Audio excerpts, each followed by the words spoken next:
ಎಲ್ಲ ದೇವ ಜನರಿಗೆ ಕ್ರಿಸ್ತ ಯೇಸುವಿನ ನಾಮದಲ್ಲಿ ವಂದನೆಗಳು. ಪ್ರಿಯ ದೇವ ಮಗುವೆ, ಇಂದು ನೀನು ಹೇಗಿದ್ದಿ? ನಿನ್ನ ಜೀವನದಲ್ಲಿ ಆಶೀರ್ವಾದಕ್ಕಾಗಿ ಕಾಯುತ್ತಾ, ಆಶೀರ್ವಾದಕ್ಕಾಗಿ ನಂಬಿಕೆ ಇಟ್ಟು, ಆಶೀರ್ವಾದಕ್ಕಾಗಿ ಎದುರು ನೋಡಿ ಸೋತು ಹೋಗಿದ್ದೀಯಾ?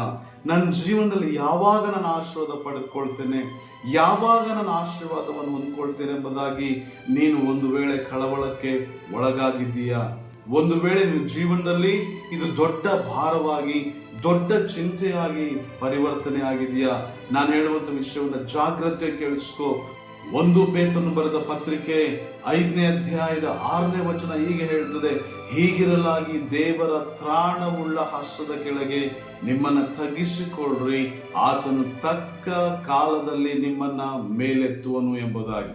ನಾನು ಹೇಳೋದು ಜಾಗ್ರತೆ ಕೇಳಿಸ್ಕೊಳ್ಳಿ. ನೀವು ಕಾಯ್ತಾ ಇದ್ದೀರಿ, ಆಶೀರ್ವಾದಕ್ಕಾಗಿ ಕಾಯ್ತಾ ಇದ್ದೀರಿ, ಆಶೀರ್ವಾದವನ್ನ ಎದುರು ನೋಡ್ತಾ ಇದ್ದೀರಿ, ಆಶೀರ್ವಾದ ಬೇಕೆಂಬುದಾಗಿ ಹಂಬಲಿಸ್ತಾ ಇದ್ದೀರಿ.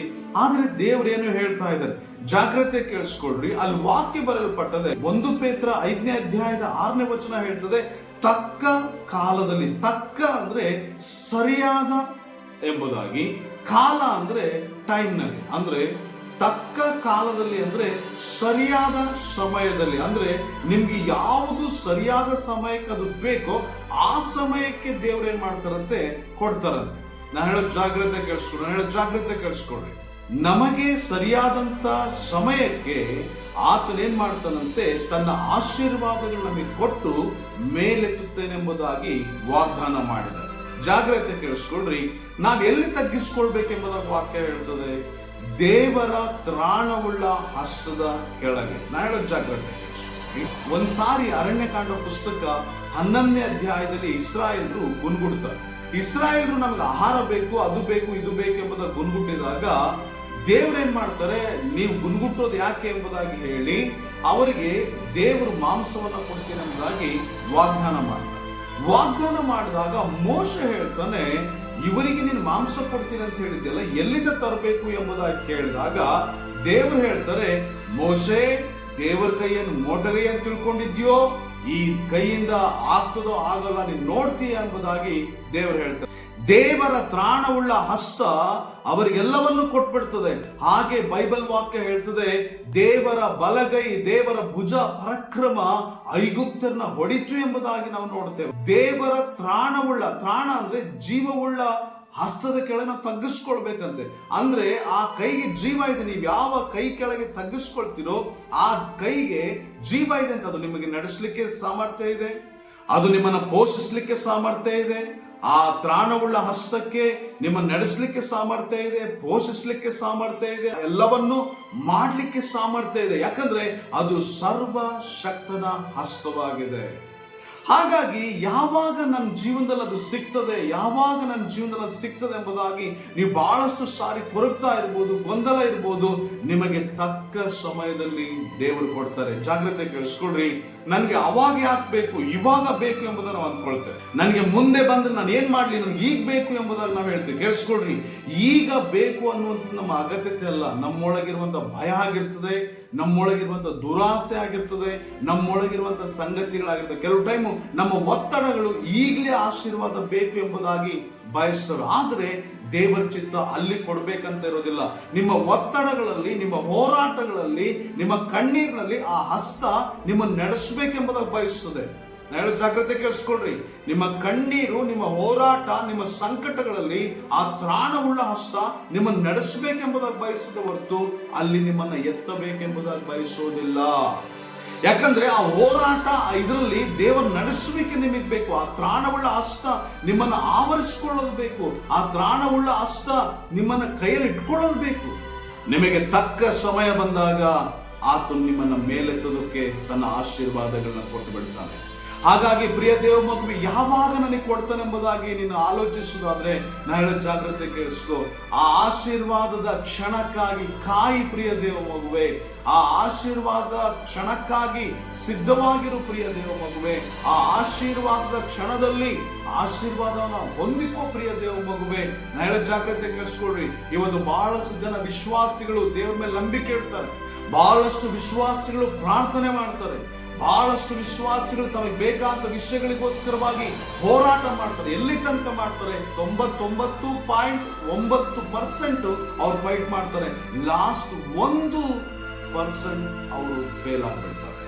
ದೇವರು ಕೊಡ್ಲಿಕ್ಕೆ ಬರುವಂತ ಸಮಯಕ್ಕೆ ಅವ್ರು ಸೋತು ಹೋಗ್ಬಿಡ್ತಾರೆ. ಇವತ್ತು ನೀನು ನಾನು ಯಾರೇ ಆಗಿರಬಹುದು, ದೇವರು ಕೊಡ್ತೀನಿ ಅಂತ ವಾಗ್ದಾನ ಮಾಡಿದಾಗ ಕೊಡ್ತಾನೆ. ಆದ್ರೆ ಕೊಡುವಂತ ಸಮಯ ಬಂದಾಗ ನಾವು ತಾಳ್ಮೆಯನ್ನ ಕಳೆದುಕೊಂಡು ನಾವು ದೇವರ ಮಾರ್ಗದಿಂದ ಅಗಲ್ ಬಿಡುತ್ತೇವೆ, ನಂಬಿಕೆಯಿಂದ ಅಗಲ್ ಬಿಡುತ್ತೇವೆ, ದೇವರು ನೋಡೋದ್ರ ಬಿಟ್ಟು ಅಗಲ್ ಬಿಡ್ತೇವೆ. ಇಲ್ಲ ದೇವ ಮಗುವೆ, ನಿನ್ನ ಆಶೀರ್ವಾದಕ್ಕಾಗಿ ಒಂದು ಸಮಯವನ್ನ ದೇವರು ನೇಮಿಸಿದ್ದಾನೆ, ನಿನ್ನ ಆಶೀರ್ವಾದಕ್ಕಾಗಿ ಒಂದು ಕ್ಷಣವನ್ನ ದೇವರು ನೇಮಿಸಿದ್ದಾನೆ, ನಿನ್ನ ಎತ್ತುವಿಕೆಗಾಗಿ ದೇವರು ಸಮಯವನ್ನು ನೇಮಿಸಿದ್ದಾನೆ.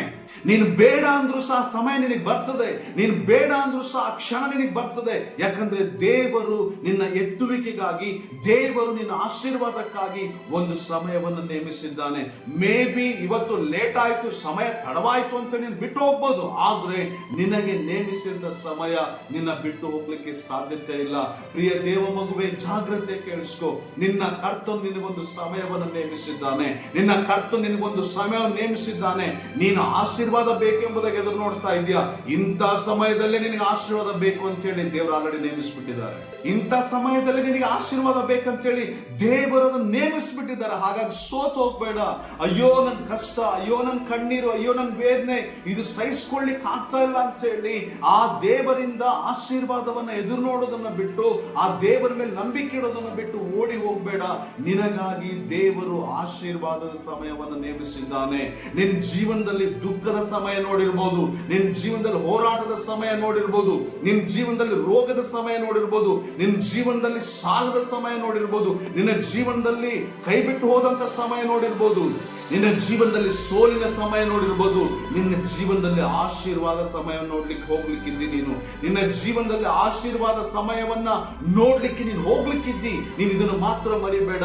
ನೀನಿವತ್ತು ಒಂದ್ ವೇಳೆ ಕಷ್ಟದ ಸಮಯದಲ್ಲಿರ್ಬೋದು, ನೀನಿವತ್ತು ಕಣ್ಣೀರಿನ ಸಮಯದಲ್ಲಿರ್ಬೋದು, ನೀನಿವತ್ತು ಹೋರಾಟದ ಸಮಯದಲ್ಲಿರ್ಬೋದು, ನೀನಿವತ್ತು ಭಯಂಕರವಾದ ಹೇಳ್ಕೊಳ್ಳಿಕ್ಕೆ ಆಗದಿರುವಂತ ವೇದನೆ ಸಮಯದಲ್ಲಿರ್ಬೋದು. ಆದ್ರೆ ಒಂದ್ ನೆನಪಿಟ್ಕೋ, ನೀನು ಆಶೀರ್ವಾದದ ಸಮಯಕ್ಕೆ ಸಾಗಿ ಹೋಗ್ತಾ ಇದೀಯಾ. ದೇವರು ನಿನ್ನನ್ನು ಆಶೀರ್ವಾದ ಸಮಯಕ್ಕೆ ತೆಗೆದುಕೊಂಡು ಹೋಗ್ತಾ ಇದ್ದಾನೆ. ಆಶೀರ್ವಾದ ಸಮಯಕ್ಕೆ ದಿನದಿಂದ ದಿನಕ್ಕೆ ನೀನು ಹತ್ತಿರ ಆಗ್ತಾ ಇದೆಯಾ. ನೀನು ಹೋರಾಟದಲ್ಲಿ ಹಾದು ಹೋದಷ್ಟು ಆಶೀರ್ವಾದದ ಸಮಯಕ್ಕೆ ಹತ್ತಿರ ಆಗ್ತಾ ಇದೆಯಾ. ನಿನಗೆ ಕರ್ತನು ಒಂದು ಆಶೀರ್ವಾದ ಸಮಯವನ್ನು ನೇಮಿಸಿದ್ದಾನೆ. ಆ ಕ್ಷಣಕ್ಕಾಗಿ ಕಾಯಿ, ಆ ಕ್ಷಣಕ್ಕಾಗಿ ಸಿದ್ಧನಾಗು, ಆ ಕ್ಷಣದಲ್ಲಿ ಅದನ್ನ ಪಡೆದುಕೋ. ನಿನ್ನ ಆಶೀರ್ವಾದವನ್ನ ಯಾರು ಕದ್ಕೊಳ್ಳಿಕ್ಕೆ ಬಿಡಬೇಡ. ನಿನ್ನ ಆಶೀರ್ವಾದವನ್ನ, ನಿನ್ನ ಆಲಸ್ಯ ಕದ್ಕೊಳ್ಳಿಕ್ಕೆ ಬಿಡಬೇಡ. ನಿನ್ನ ಆಶೀರ್ವಾದವನ್ನ, ನಿನ್ನ ಸೋಲುವಿಕೆ ಕದ್ಕೊಳ್ಳಿಕ್ಕೆ ಬಿಡಬೇಡ. ನಿನ್ನ ಆಶೀರ್ವಾದವನ್ನ, ನಿನ್ನ ಬೇಸರಿಕೆ ಕದ್ಕೊಳ್ಳಿಕ್ಕೆ ಬಿಡಬೇಡ. ದೇವರ ಆಶೀರ್ವಾದಕ್ಕಾಗಿ ಕಾದು ನಿಲ್ಲು. ದೇವರು ನಿನಗೆ ಕೊಡ್ತೀನಿ ಅಂತ ವಾಗ್ದಾನ ಮಾಡಿದಾನೆ, ಕೊಟ್ಟೇ ಕೊಡ್ತಾನೆ. ನೀವ್ ಹೇಳ್ಬೋದು, ಪಾಸ್ಟರ್ ಅವರೇ, ದೇವರು ನಮಗೆ ಕೊಡ್ತೀನಿ ಅಂತ ಹೇಳಿದ್ದಾರೆ, ಆದ್ರೆ ಇವತ್ತು ನಾನು ಕಷ್ಟದಲ್ಲಿ ಹೋಗ್ತಾ ಇದ್ದೇನಲ್ಲ ಎಂಬುದಾಗಿ ನೀವು ಕೇಳ್ಬೋದು. ಆದ್ರೆ ಇವತ್ತು ನಿಮಗೆ ತ್ರಾಣವುಳ್ಳ ಹಸ್ತ ಇದೆ. ಯಾವ ಹಸ್ತ ನಿಮಗೆ ಒಂದು ಸಮಯದಲ್ಲಿ ಆಶೀರ್ವಾದ ಮಾಡ್ತೀನಿ ಅಂತ ಹೇಳಿದ್ಯೋ, ಅದೇ ಹಸ್ತ ಇವತ್ತು ನಿಮ್ಮ ನಡೆಸ್ತೀನಿ ಅಂತ ನಿಮ್ಮ ಸಂಗಡ ಇದೆ. ಹಾಗಾದ್ರೆ ನೀನ್ ಯಾಕೆ ಚಿಂತೆಗೊಳಗಾಗ್ತೀಯ? ನಿನ್ನನ್ನು ಕರ್ತನು ನಡೆಸ್ತೀನಿ ಅಂತ ವಾಗ್ದಾನ ಮಾಡಿದ್ದಾನೆ. ಆ ತ್ರಾಣವುಳ್ಳ ಹಸ್ತ ನಿಮ್ಮ ನಡೆಸ್ತೀನಿ ಅಂತ ವಾಗ್ದಾನ ಮಾಡಿದ್ದಾನೆ. ಆ ತ್ರಾಣವುಳ್ಳ ಹಸ್ತ ನಿಮ್ಮನ್ನ ಕಾಯ್ತೀನಿ ಅಂತ ವಾಗ್ದಾನ ಮಾಡಿದ್ದಾನೆ. ಆ ತ್ರಾಣವುಳ್ಳ ಹಸ್ತ ನಿಮ್ಮನ್ನ ಪೋಷಿಸ್ತೀನಿ ಅಂತ ವಾಗ್ದಾನ ಮಾಡಿದ್ದಾನೆ. ಆ ತ್ರಾಣವುಳ್ಳ ಹಸ್ತ ನಿಮ್ಮನ್ನ ಬಲಪಡಿಸ್ತೀನಿ ಅಂತ ವಾಗ್ದಾನ ಮಾಡಿದ್ದಾನೆ. ಹಾಗಾಗಿ ನೀನು ಯಾಕೆ ಭಯ ಪಡ್ತಾ ಇದ್ದೀಯಾ? ದೇವರು ಮಾಡ್ತಾರೆ, ದೇವರು ಹೇಳಿದ್ದನ್ನ ಮಾಡ್ತಾರೆ. ದೇವರು ಹೇಳಿದ್ದನ್ನ ನಂಬೋದನ್ನು ಕಲ್ತ್ಕೊಳ್ಳೋಣ. ನಾವು ದೇವರನ್ನ ನಂಬೋದಾದ್ರೆ, ದೇವರನ್ನ ನಾವು ನಂಬೋದಾದ್ರೆ, ನಮ್ಮನ್ನ ದೇವರು ಆಶೀರ್ವಾದದಲ್ಲಿ ತುಂಬಿಸುವನಾಗಿದ್ದಾನೆ. ಇವತ್ತು ನೀನು ಒಂದ್ ವೇಳೆ ಸಮಸ್ಯೆ ಒಳಗೆ ಹೋಗುವಾಗ ನಿನಗೊಂದು ಆಶ್ವಾಸನೆ ಮಾತೇನೆಂದ್ರೆ, ದೇವರ ತ್ರಾಣವುಳ್ಳ ಹಸ್ತ ಇವತ್ತು ನಿನ್ನ ಸಂಗಡ ಇದೆ. ಇವತ್ತಿನ ಸಮಯ ಇಂಥದ್ದಾಗಿರ್ಬೋದು, ಕೆಟ್ಟ ಸಮಯ ಆಗಿರ್ಬೋದು, ಪರವಾಗಿಲ್ಲ, ಒಳ್ಳೆ ಸಮಯಕ್ಕಾಗಿ ಕಾಯಿ.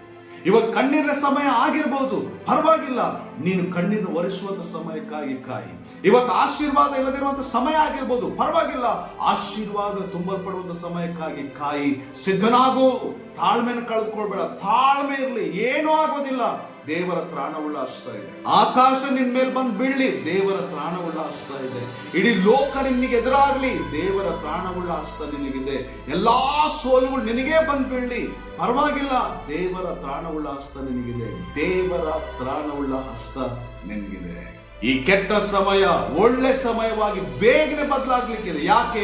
ಈ ಕ್ಷಣವೇ ನಿನ್ನ ಜೀವನದಲ್ಲಿ ಆಗ್ಬೋದು, ಮುಂದಿನ ಕ್ಷಣವೇ ಅದು ನಿನ್ನ ಜೀವನದಲ್ಲಿ ಆಗ್ಬೋದು. ಯಾಕಂದ್ರೆ ದೇವರು ನಿನಗೊಂದು ಸಮಯವನ್ನ ನೇಮಿಸಿದ್ದಾನೆ. ಇದನ್ನ ಮಾತ್ರ ನೀನು ಮರೆಯಲೇಬೇಡ. ಧೈರ್ಯದಿಂದಿರು, ಹೆಮ್ಮೆಯಿಂದಿರು. ನೀನೊಬ್ಬ ಕ್ರಿಸ್ತನ ಹಿಂಬಾಲಕನಾದ ಕ್ರೈಸ್ತನೆಂದು. ಆಮೇನ್.